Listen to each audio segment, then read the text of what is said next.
People think that any kind of social welfare work, building bridges and cutting roads and planting trees, they are all karma yoga. Nothing of the kind. They are all charitable works. They have got great value, virtue. They may even go to heaven of Indra due to this great sacrifice they have made towards the welfare of public. But that is not yoga. Because you have done this wonderful work of philanthropy in a field which is not your property. And you have stood already behind the action as a doer thereof. The action did not emanate from your existence. It emanated from the force generated by your hands and feet. It is difficult to understand how you can be present in an action. I can only explain this by an analogy. The waves of the ocean dash with great ferocity one over the other. You can call it an action of the ocean. But the waves are the ocean. The waves are not moving in another outside field external to the ocean. The whole activity of the waves and ripples, etc., is within the very existence of the ocean itself. So existence is action, which is something difficult to hear and understand. Can existence itself be action? The sun is shining. You cannot say the sun is inactive. But the sun does not work with hands and feet, with limbs, instruments, spade and shovel and all that. The very existence of the sun is the greatest of activity taking place in the world. Such tremendous activity is taking place in the very body of the sun that the earth cannot live without that activity. We will simply shiver and perish in 3 days if the sun is not going to be active. We simply glibly say, what is there? Sun is shining. It is not merely that sun shines. He is entering into the very fiber of creation as the very soul thereof. The Veda says, Surya Atma Jagatas Tatsvascha. The Surya Bhagavan, he is not standing high above 93 millions of miles away. He is the soul of the entire creation. The presence of the sun can be felt by even the tiniest of an atom, though wrongly you may imagine that there is a distance between the two. There is no such distance. By the way, if your extended self in its larger dimension can become the field of activity, it is karma yoga. What does it mean? You are now 5.5 feet tall, 6 foot tall, 2.5 feet wide. This is all your dimension. Now can you widen your consciousness to the area of your performance? If you are working in a whole district or a whole state or entire country, let your consciousness spread itself like the waters of the flood or the surging of the ocean entering into the body of the earth. Feel that you are melting yourself and flooding the whole ground. And on that ground where your consciousness is shining as the pure existence is the field of action. and who is doing the action. That itself is doing the action, the consciousness. Because the field of action itself has become consciousness. You yourself are moving within yourself. The mind cannot understand these things as our sense organs are empirically bound and we have a hard core of personality which does not want you even to hear these things. It says you close your mouth, don't talk. You are doing very good work. However, this was the main theme of my first session. Anything that you do can liberate you. No action can bind you. Otherwise, why do you call it yoga of karma? It liberates you because you yourself are moving within yourself. Then I mentioned to you certain psychological aspects of yoga, the general perceptions and the abnormal perceptions.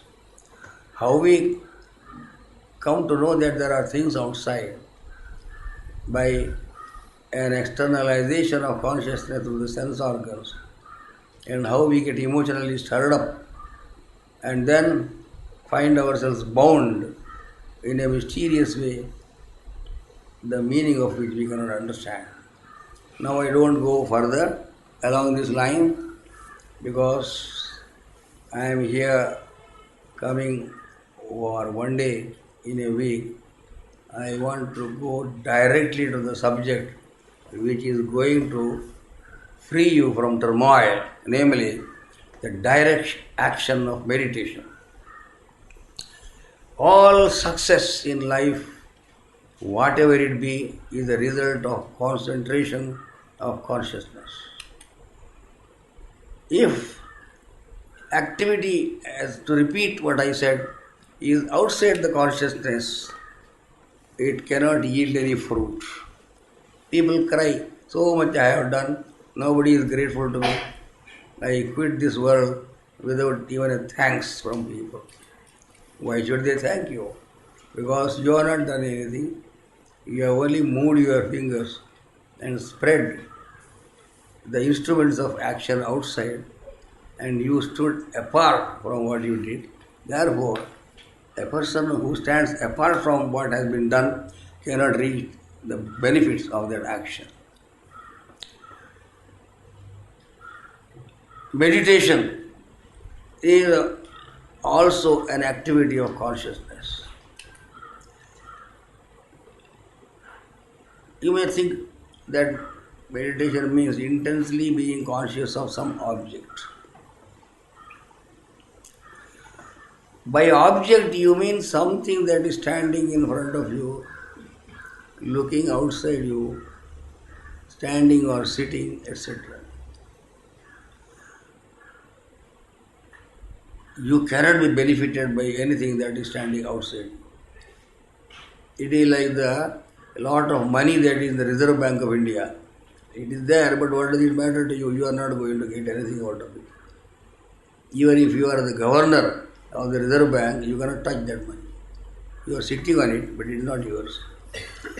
Likewise is this great object of meditation. It will enamor you, enchant you. So much great, large treasure is there in front of me, but that treasure will elude your grasp because it is not under your control. You cannot control anything in this world because it exists in its own capacity as you exist. You are existing as an individual, the object also existing as an individual. How can it become a part of yourself? Can you become a part of myself or myself become a part of yourself? We are independent totally, and I can go this way, you can go that way. The object will say that. The Upanishad, the Brihadaranyaka, in a great passage of sage Yajnavalkya says, Sarvam tam paradat yaha anyatra atmanaha sarvam veda. Everything will run away from you if you consider that thing as totally outside you. Objects fear you. because they feel that you are going to convert them into servants for your personal satisfaction. You want to make the object a slave so that you may possess it and eat it. No servant will tolerate this attitude of a boss. Even a little servant in your kitchen room will not like to be called a satellite. He is an independent person and he has his own soul and he has his own ijjat and prestige. If you touch the prestige of even a servant, he will revolt against you. Now, every object has an ijjat. It cannot become your property. It is a means according to your idea about it. You want to utilize the object for some purpose which is external to the object. There cannot be a worse attitude that you can develop towards anything. Can I use you as an instrument for some purpose which is mine and I simply ignore you afterwards? No, the object has eyes to see. Every particle of the universe has eyes everywhere. All eyes, everywhere eyes. They can see what you are thinking. Philosophers tell us there is something called prehension apart from apprehension. Even a crawling snake can know what you are thinking about it. You may think that it is a stupid thing. No, nothing. Even a tree can know what you are thinking about it. If suppose you say tomorrow I shall cut off this tree, it will know this gentleman has told like that. It will vibrate like this when you go near it. Sir Jagadish Chandra Bose has done great research in this plant field and they discovered there is life even in a leaf and they understand as anybody else understands, only better than a human being understands. Even a dog and a cat has better sense sometimes than a human being because they have less egoism. Human beings have greater egoism. So, the utilitarian attitude that we are developing towards the object of meditation will be resented by it. It will escape your notice. Nothing will come to you. What will come to you? Yourself will come to you. You will take yourself when you go. But that so-called thing which you regard as an object, if it can also become part of your own self, then it will come with you. Everything is considered finally as an end in itself. Nothing is a means in this world. As I mentioned to you, everything is subsistent and existent. It is pure being. Therefore, being as such cannot become an instrument of some other being. There cannot be two beings. Being is one only. If you want to abolish the distance between yourself and another thing, the being in you has to merge in the being that is inside, potentially, in the so-called externalized object. It is the name and the formation of the object which distinguishes itself from the name and formation of your personality. One wave is different from the other wave in the ocean. You can count them. But at the root, there is the existence of all the waves which controls the movement of everything. The existence is common to all the waves. So there is an existence pervading fundamentally behind every subject and every object. So that you may say basically the distinction between subject and object is redundant and unwarranted. This is why you like to have a thing and yet you cannot have it.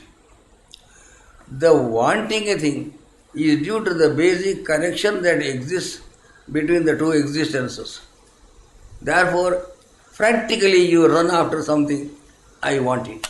But you cannot get it because of the separation of the name and form of the object from your name and form. So all desires become frustrations in this world. Provided you are able to know that what you are expecting from the object is its existence, not the name and form, then it will melt into the very form of it and enter into you. When you meditate on the object, actually you should not use the word object. It is a misnomer. It is an ideal before you. When you contemplate an ideal which you call the object of meditation wrongly, you have to see that it is not standing outside you. That which has been absorbed into yourself can give you strength, like the diet or food that you eat. The diet has to get absorbed into the very bloodstream of your personality, then you feel energy. Suppose the food goes out as it came, it will not help you and you will not feel any strength.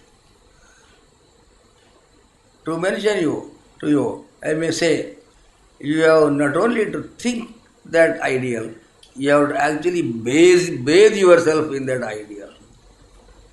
The whole object ideal that is before you as your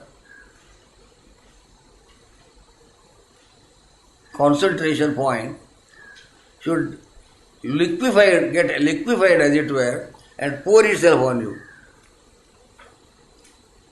Patanjali in one of his sutras uses a word called dharma megha, the rain cloud of righteousness or virtue. At one point, the rain cloud will pour showers on you, the waters of nectar, of which the object so-called is constituted. If the objects were not made of nectar, you would not love them. And where is the nectar? It is the very honey which constitutes the form of that object. Just as you love your own self, because you are the honey of the self inside you. Why do you love your own self as the best of all things? Nobody like you.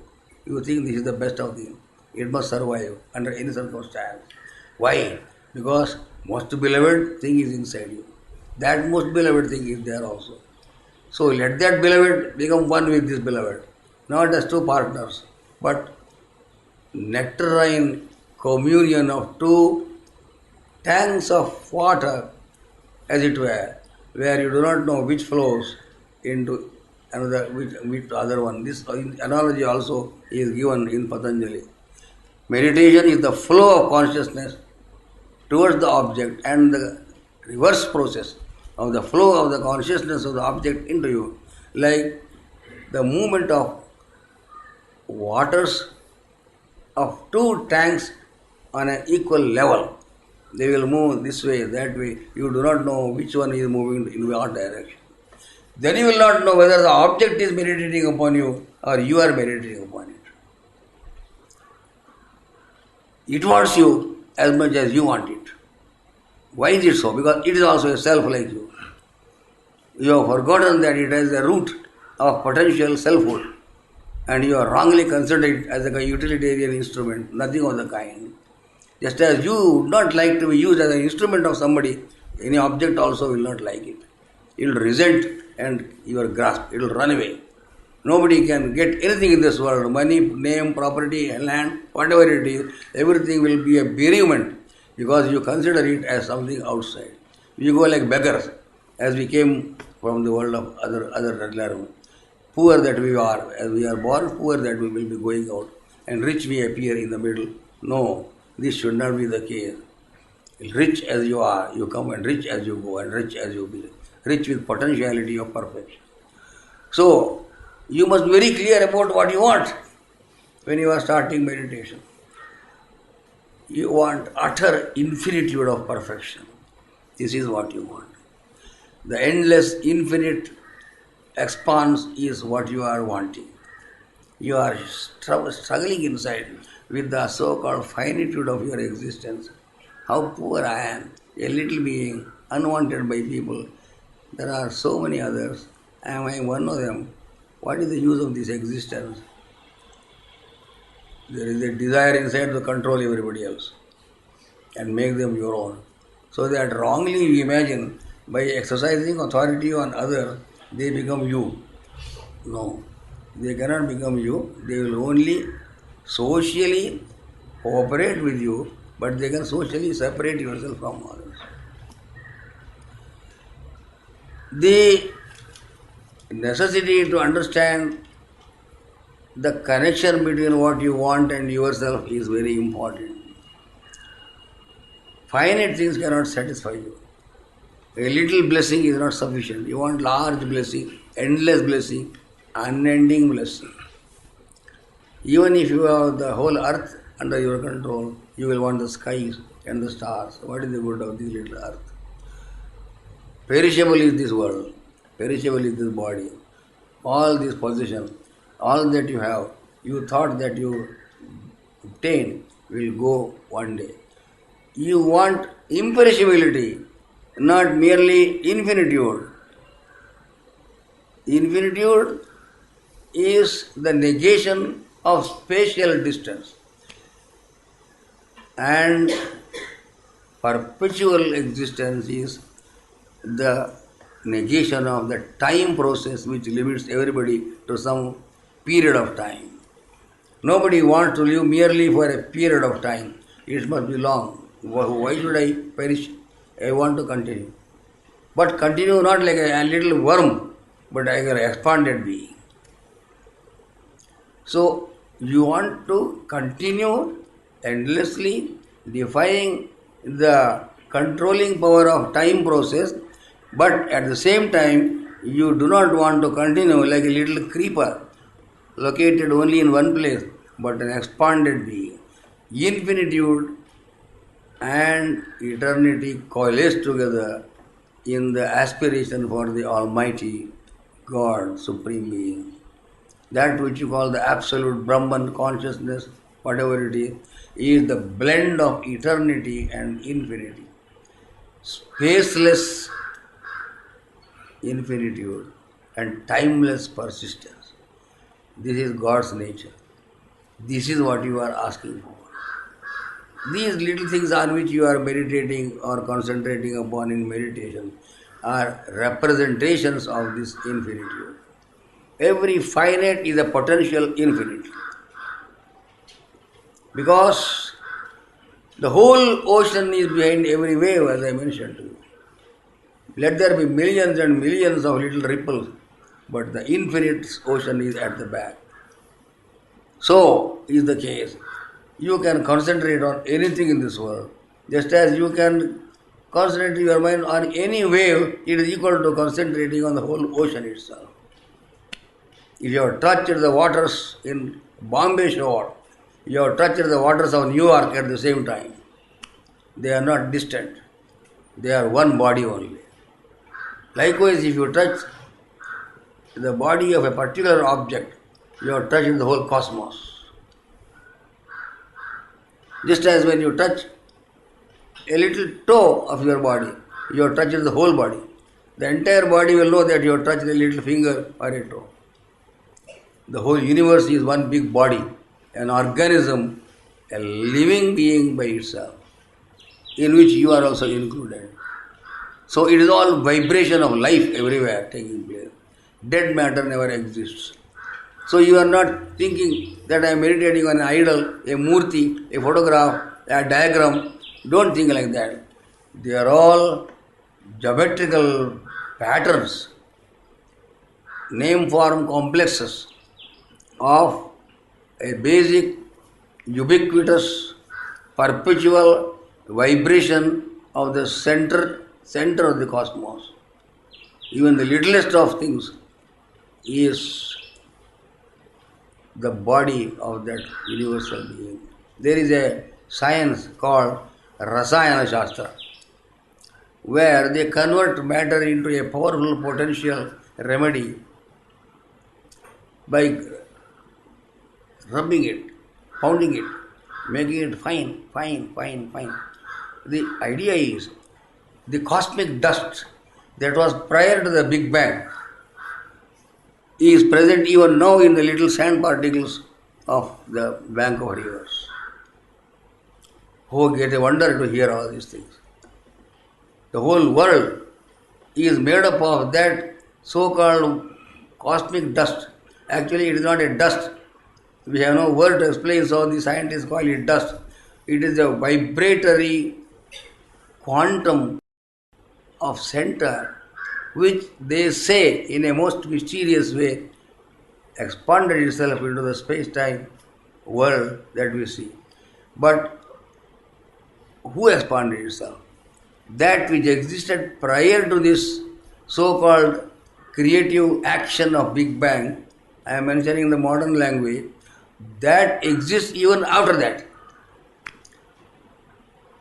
So that even here it is, that which was prior to the occurrence of the Big Bang is here under your nose, and your nose is made up of that. So you are made of cosmic stuff. Oh wonder, I am made of cosmic stuff. I thought I am a little baby of this mother and that father. Nothing of the kind. All these mothers and fathers are all made of the same cosmic dust. If you pound yourself, you will find that center coming out. And the modern discovery is fantastic. Even now we are in the same place where we were prior to the Big Bang. Oh, what is this? You will tell me. Millions and millions and millions of light years of life has passed away, and you are saying even now we are in the same place where we were earlier. Because there is no distance for this cosmic action. Can you imagine this, that you are transported to that place? The distanceless operation defies your feeling of a long, long passage of time that elapsed after that activity till now. Remember what I said. Even just now you are living in the very same point where you were before the Big Bang took place. This is the eternity that is parading in you. And this is the infinity also that is pervading. Whole thing is inside. Everything is everywhere. What a wonder. You are a wonderful person. Don't think you are a foolish individual, niggard and unwanted, nothing of the kind. The whole universe wants you. Because it is inside you. The whole universal ocean of potential existence prior to this creation of the universe is throbbing in your heart, through every cell of yours, through every bloodstream and vein. Why do you think that you are a little body? This ignorance must be removed, avidya as it is called. Assert yourself. The whole potential of what I want to achieve is here. It is just now and it is here. It is here and now, not tomorrow and not somewhere else. If this conviction is in you, the object what you are thinking of in your meditation will melt into liquid and enter into your bosom. Oh, you will be inundated. What I want has not only come near me, it has become me. It has entered into the pore of myself. You dance in ecstasy. Mystics dance in ecstasy. They are not crazy people. Because the whole thing is inside them. What they wanted as if it is external has melted down into the liquid of nectar of self-possession. They cannot contain this. All the saints, mystics, Mirabai, everybody, Tukaram, they are started dancing. You think that some crazy people, nothing of the kind. The whole cosmos is vibrating inside them. Who can contain it? Sri Ramakrishna Paramahamsa used to say, do you know the example? When the Absolute enters you, what happens? It is like a mad elephant entering a little thatched hut. The thatched hut will be broken to pieces. It will never exist afterwards. When the Absolute enters you, we don't know what happens to you. That is why you are dancing at that time in ecstasy. So is the case with everyone who is able to imbibe this potential cosmic stuff, appearing as a little tiny object, a kind of murti, a lingam, a pattern, and something that you are worshipping in a temple, in your puja room. No, they are not in the puja room, they are not in the temple, they are everywhere. The everywhereness of the object is the only cue for you to attain success in your meditation. But you have doubts. No. There is no opponent in this world except doubt. Your conviction, ask and it shall be given. In the great saints say, ask and it shall be given.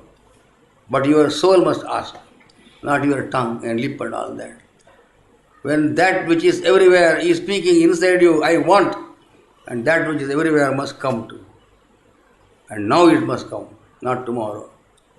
God does not take time to come to you. Big officials take time to come to you. Because you say, come tomorrow. There is no tomorrow. It is immediate, just now. Eternal action.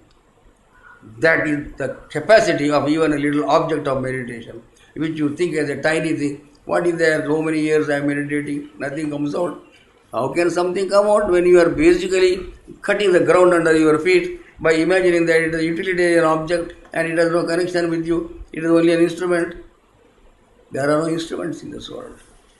All are wonderful. Ashcharyavat kasyati pasyate, Ashcharyavat padati tatheva janya. Ascharyam. The Upanishad and the Bhagavad Gita call this Ashcharya, wonder. You cannot call it by any other name. This object is a wonder. You are a wonder. And the way you want it is also a wonder. One who can tell you all this is a wonder, and the person who can receive it is a wonder. Everything wonder, all wonder. The whole world is a wonder of the beauty of God. You say the world is made up of thorns, mosquitoes and snakes. Don't say like that. These are all something else masquerading in that form. The devil becomes the angel in 1 second if it wants. Provided the externality, which is the only devil, is abolished and it is melted down into universality. This is a little foundational preparation of your mind that is necessary before you sit for meditation. You will find that in the very beginning itself, you feel happy. Happiness is the touchstone of success in meditation. If you see it's all aching here, aching there, what is there, I'm boring, how much time passed, you go that see, look at the watch, is it half an hour, 1 hour, let the meditation go, let me go for a walk. Wow, this will not work, this kind of thing. That which you want is just here in your hand. If this conviction is there, it is conviction, mumukshutva as they call it. That is what is going to bring you success. If you want a thing, it must come. The whole thing is there. All the qualifications are secondary. There is only one qualification. You want it. I want it and 100% I want it. It must come. Why should it not come? If you assert it, the whole world has to arrange itself and align itself in such a way that it must come at your feet. In the Chandogya Upanishad, in the 8th chapter, beautiful passages are there. When the soul attains this expanded mood, things are will be there.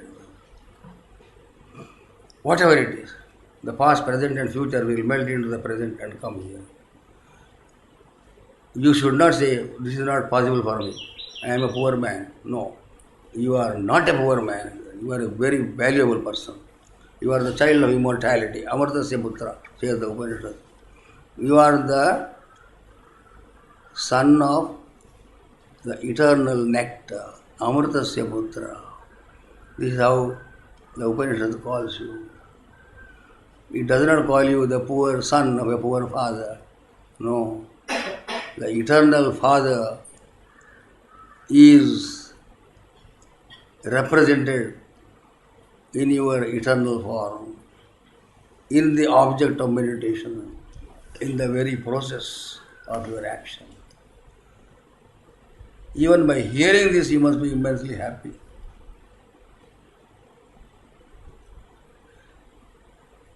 Certain steps have to be taken.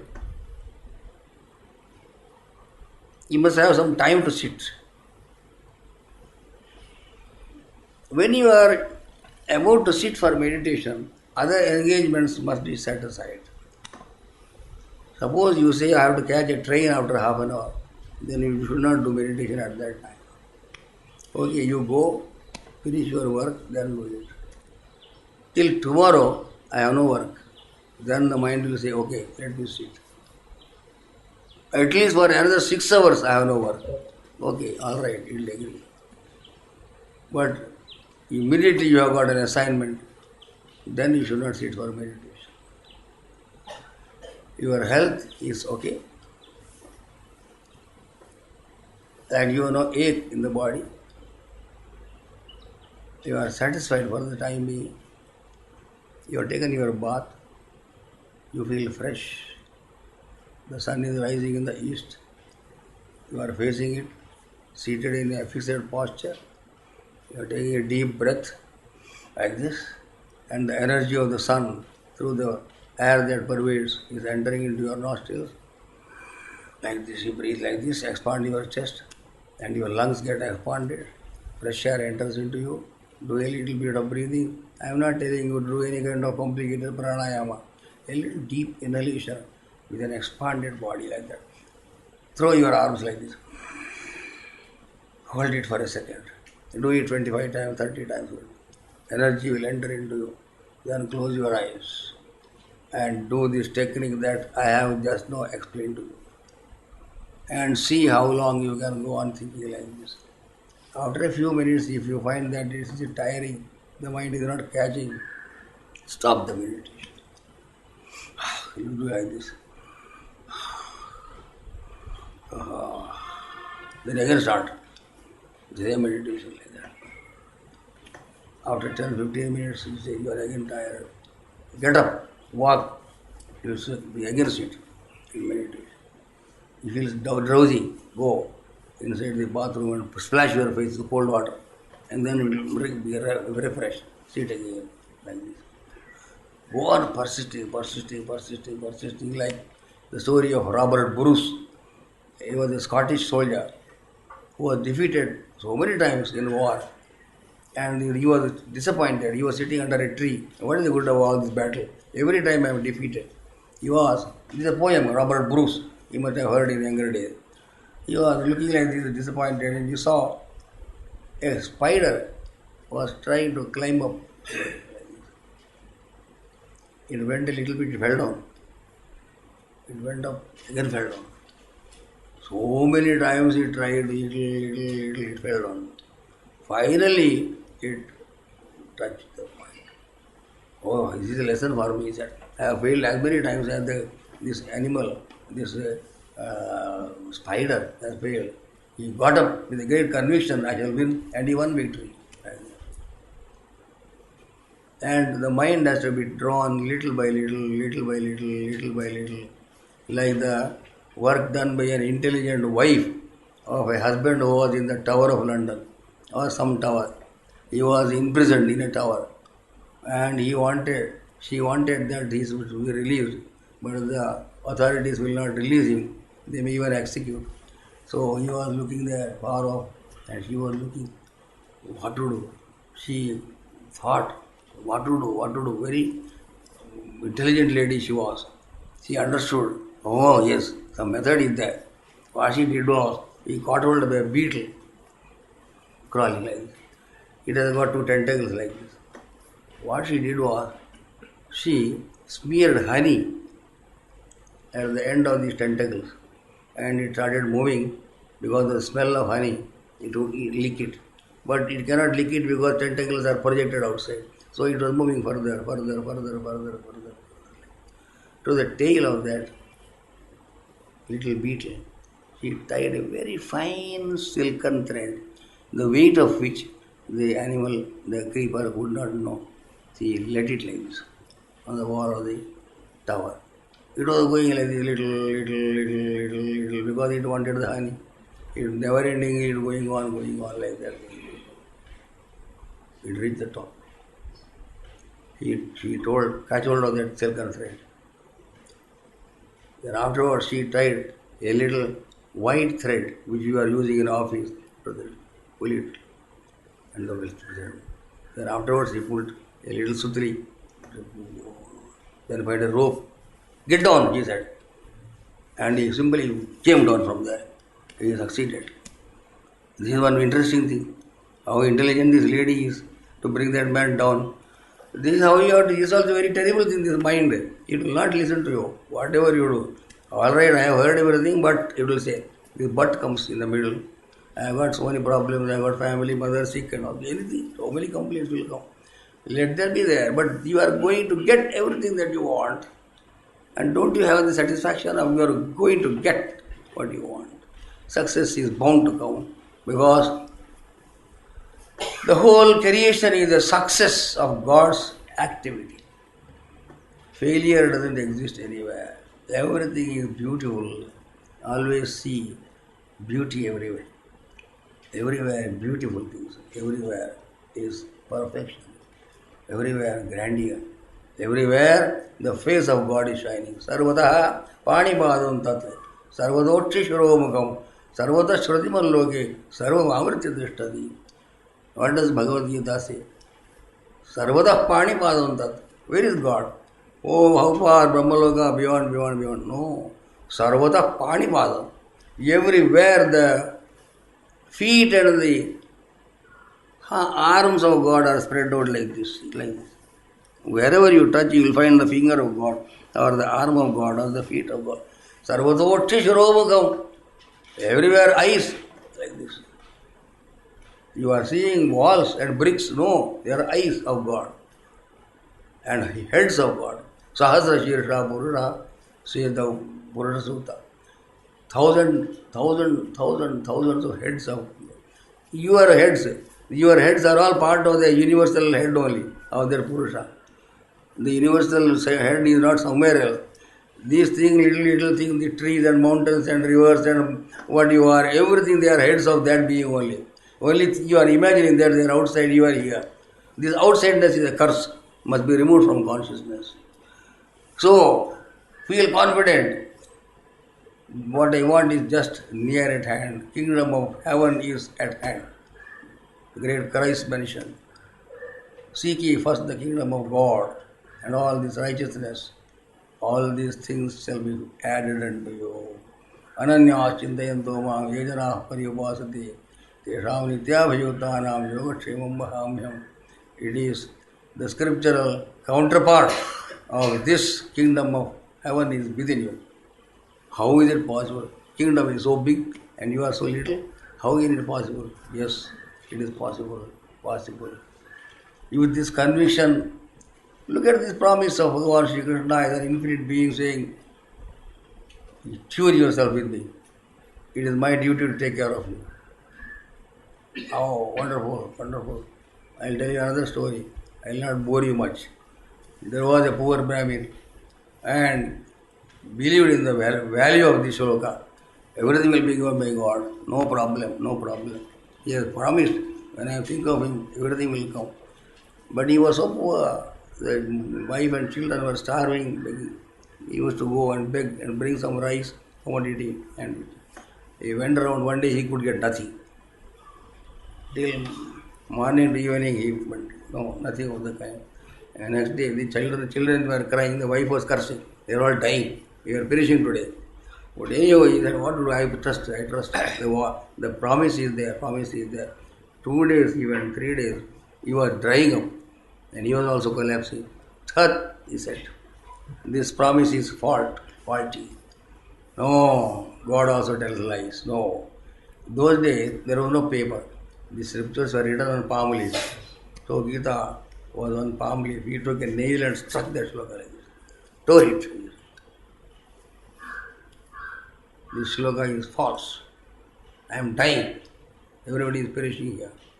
And where is this promise? But he went away from here. He didn't want to sit also. After some time in the evening, the story goes, one young boy brought a huge bag of some commodity and threw it on the veranda of the house where the lady was inside. Hey, she said, your husband has brought so many rations here. Yes, yes. How? So much. Oh, how many bags? Oh, wonderful today. How you got it? But that tongue of that boy was bleeding and what has happened to you? Your husband is a very angry fellow. Because I was a little late, he tore my tongue.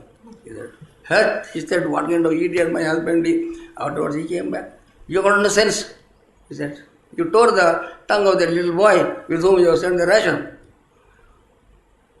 No, I have not said anything. No, I don't know anything. What are you talking?